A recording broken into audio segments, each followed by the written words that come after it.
Bonjour à tous, aujourd'hui on vous présente les moteurs électriques de la gamme Trust Me.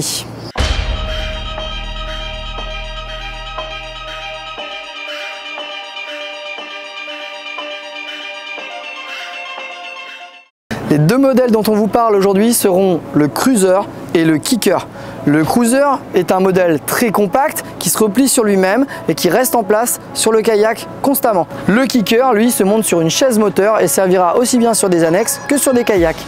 Les modèles font à peu près 1000 watts, ce qui équivaut à 1,8 chevaux environ.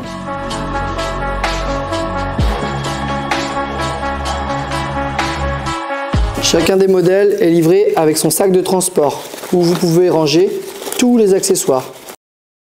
Chaque compartiment est prévu pour chacun des accessoires, pour ne rien perdre. Le moteur, lui, a un emplacement bien précis et pourra être fixé avec des sangles.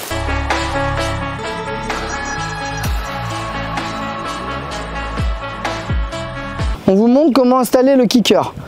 L'idée, vous arrivez sur votre spot de pêche, vous avez pêché avec vos pédales, parce que c'est quand même bien plus efficace qu'à l'hélice pour éviter d'effrayer le milieu marin. En revanche, vous voulez rentrer, vous êtes fatigué. Ou un autre problème au hasard. Vous installez votre Kicker. Vous pouvez au choix l'utiliser avec la poignée de gaz et la direction, ou le bloquer. Une fois bloqué, il tirera tout droit, vous vous servirez du gouvernail pour utiliser votre kayak. Pour allumer votre moteur, il vous suffira de vous servir du coupe-circuit.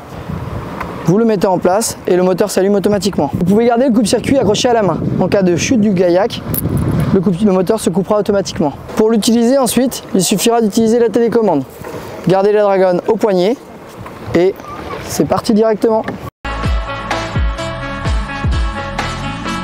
Ce sera également très facile d'utiliser le Cruiser.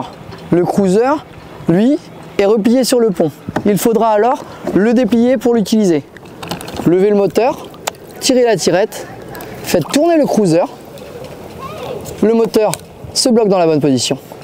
Vous dévissez la molette, vous repoussez pour venir installer la sécurité. Le verrouillez à l'aide du clip et resserrez sur le côté. Vous mettez le coupe-circuit pour que le moteur s'allume. Il est alimenté. Il n'y a plus qu'à prendre la télécommande et c'est parti.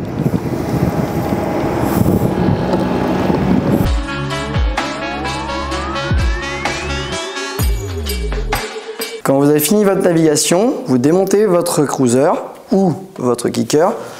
Il se recharge de la même façon. Vous avez sur le côté une connectique, vous branchez le chargeur, il y a un détrompeur. Vous vissez et le moteur est en charge. Attention, la télécommande ne nécessite pas de câble. Il suffit de la poser pour qu'elle se recharge par induction. Merci à tous d'avoir regardé, vous retrouverez tous les liens en description et je vous dis à bientôt.